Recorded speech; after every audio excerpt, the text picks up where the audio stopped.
गौरी की शादी एक बड़े घर के लड़के यानी कि राजेश के साथ होती है। राजेश की 4 बहनें हैं और सभी अपने भाई पर जान छिड़कती है। अरे पापा, ये राजेश के लिए कैसी छोटी सी हिट की लड़की ब्याह लाए हैं आप? हम लोगों का भाई तो राजकुमार है, उसके लिए तो कोई राजकुमारी होनी चाहिए थी। गौरी को ननद की बात बुरी लगती है और वो रोने लगती है। अरे क्यों गला फाड़ रही है? क्या गलत बोल दिया मेरी बेटी ने? एकलौता बेटा है हमारा, समझी? वो तो तेरे ससुर हाँ कराए थे, वरना मैं तो ना करवाती तेरी शादी अपने हीरे जैसे बेटे से। ननदे सास को भरती और सास गौरी से लड़ती। ये क्या है? तुम्हारी बहनें और माँ आए दिन मुझे खरी खोटी सुनाती रहती है। क्यों नहीं बोलते उन लोगों को कुछ? अरे क्या बोलूं? अब उन लोगों का इकलौता भाई और बेटा होना, तो वो लोग थोड़े इमोशनल है मुझे लेकर, समझा करो ना। और कौन सा वो लोग रोज आते हैं ससुराल से? माना एक साथ नहीं आती, लेकिन रोज कोई ना कोई तो खड़ा ही रहता है ना। खैर, जैसे तैसे कुछ साल गुजरते हैं। गौरी एक प्यारे से बेटे की माँ बनती है। सुनिए, हर बात पर ससुर जी से पैसा मांगना ठीक नहीं लगता। आप कोई काम क्यों नहीं करते हैं? काम तो मैंने कभी किया ही नहीं गौरी। पापा के पास इतना पैसा है कि मुझे जरूरत ही नहीं पड़ी। लेकिन कहते हैं ना, हर दिन एक सा नहीं होता। गौरी के ससुर की मृत्यु हो जाती है और घर में गरीबी छा जाती है। गौरी ननद को फोन करती है। दीदी, अब जीजा जी को बोलकर इन्हें कहीं नौकरी दिलवा दो ना। घर चलाना मुश्किल हो रहा है। माँ जी की भी तबीयत खराब रहती है। दवाई का खर्चा और मुन्ने की पढ़ाई का खर्चा काफी है। कुछ मदद मिल जाएगी दीदी। देखो गौरी, तुम तो जानती हो मेरे खुद के 3 बच्चे हैं, तो ये मत सोचना कि बात घुमा कर बोलोगी तो मैं कुछ मदद कर दूंगी।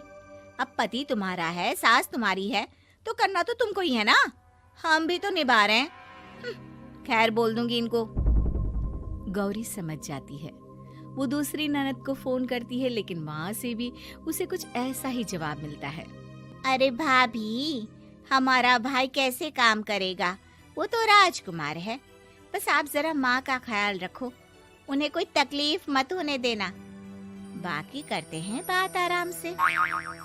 गौरी के सामने संकट आ जाता है कि वो कैसे अपना परिवार चलाए। ना पति काम करना चाहता है और ना ननदे मदद। फिर एक रोज गौरी की सहेली कहती है, गौरी, मैं ना एक फैक्ट्री में काम करती हूँ, तुम्हारी परेशानी समझ सकती हूँ। क्यों नहीं तुम भी मेरे साथ वहाँ काम करती? अरे लेकिन मुन्ना तो छोटा है ना। तो क्या हुआ, तेरी सास और पति तो घर पर ही हैं, वो लोग संभाल लेंगे। तू चल मेरे साथ। गौरी ने अब काम करना शुरू कर दिया था, लेकिन उसका सपना अपने बेटे को अच्छी शिक्षा देने का था। गौरी अपने भाई से कहती है, भाई, आपके बच्चे जिस स्कूल में पढ़ते हैं उस पर मेरे गौरव का भी एडमिशन हो सकता है क्या? अरे कैसे बात कर रही है गौरी?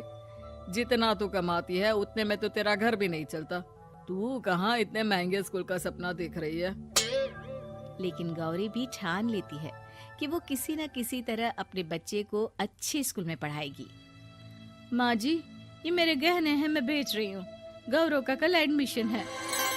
अरे वो तो ठीक है गौरी, लेकिन आगे की फीस कैसे मैनेज करेगी? और ज्यादा मेहनत कर लूंगी माँ। गौरव कुछ बन गया तो हम लोगों के सारे दुख दर्द दूर कर देगा। गौरी, हम लोगों ने तुझे गलत समझा, लेकिन तू ही थी जो ये घर लेकर चल रही है, वरना कब की अलग हो जाती। गौरी सास की ओर मुस्कुराकर देखती है। आप भी तो मेरा साथ दे रही हैं ना। अरे कभी खाने में अंडा या मुर्गा भी खिला दिया करो।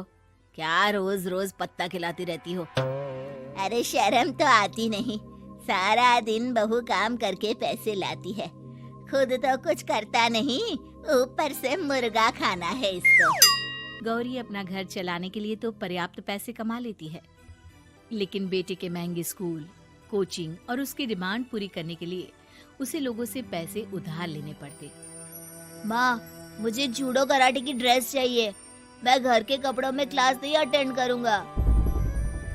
और क्या, बिल्कुल, घर की भी कोई ड्रेस होती है क्या? मैं कल ही ला दूंगी। हाँ बच्चा, तू बस मन लगाकर पढ़ाई किया कर। उसके जाने के बाद कहाँ से लाएगी पैसे ड्रेस के?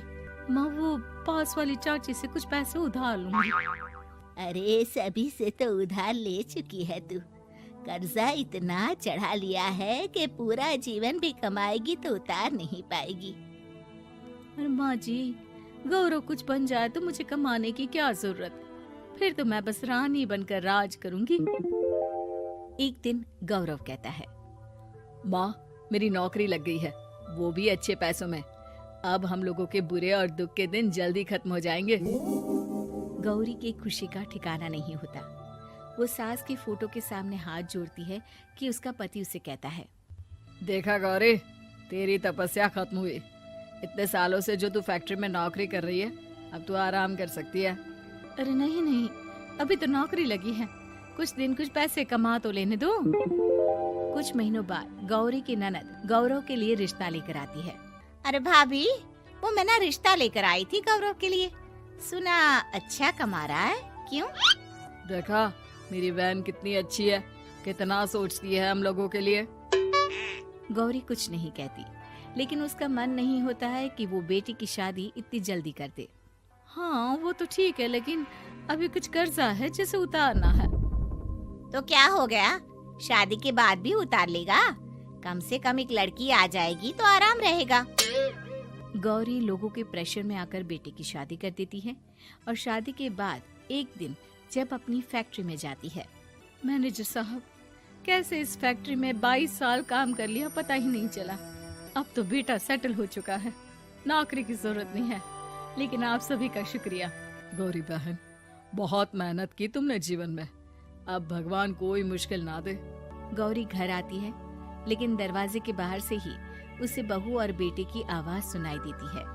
क्या है, तुम्हारी माँ ने तो सोचा भी नहीं कि जो कर्जा वो ले रही है खुद की अय्याशी के लिए, वो हम लोग क्यों भरे? उनका कर्जा है वो देखे। हाँ लेकिन क्या करूँ, माँ को छोड़कर रह भी तो नहीं सकता ना। अरे रह नहीं सकते तो क्या करोगी, पूरी जिंदगी उनका कर्जा चुकाते रहोगे? कल को हमारी भी फैमिली बढ़ेगी, कैसे मैनेज करेंगे? मैं नहीं जानती, साफ साफ बोल दो पैसे नहीं है फालतू के। जिसका कर्जा है वही निपटाए। गौरी बेटे बहू की बात सुनकर स्तब्ध रह जाती है और अंदर न आकर वहाँ से सीधे फैक्ट्री जाती है। मैनेजर साहब, मैं सोच रही थी कि इतनी जल्दी नौकरी नहीं छोड़नी चाहिए, जब तक हिम्मत है तो कर लेते हैं। वो मेरा इस्तीफा ना वापस कर दीजिए। ये बोलकर गौरी की आंख लाल हो जाती है। मैनेजर समझ जाता है कि गौरी की उम्मीद टूट चुकी है।